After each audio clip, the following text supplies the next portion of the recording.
End Time Series number 15. Ato ning gikamugbo ra kayo ang real. So title Gog and Magog. Igsoon ang Gog and Magog, wala yan ang Gog leader na sa Russia, and Magog is the nation of Russia, communist country, attacking Israel. Ang Ginoo mo'y mag-ingon nga, I will put a hawk in your neck to attack.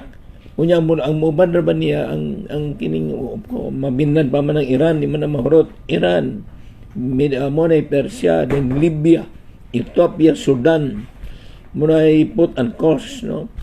Libya, Sudan, apil na basin ng Yemen na po na Turkey. Mga man ng Turkey ka ng bit to Garma. Dayon, ang uban mingon, ang Gomer, Turkey, sunara na, Sudan, Ethiopia, muuban na. Pero mapil nila sila tanan. This is the Gog and Magog war.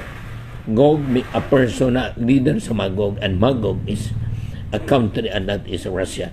Sa dagang ng study ana, ang Russia gay lumilom na, pero lagot na kay kauban partner man sa business ang Iran o kanang Turkey, kauban na sila, working together because of business. So coming ni, study the Bible, get ready, rapture is soon, and Antichrist will appear soon.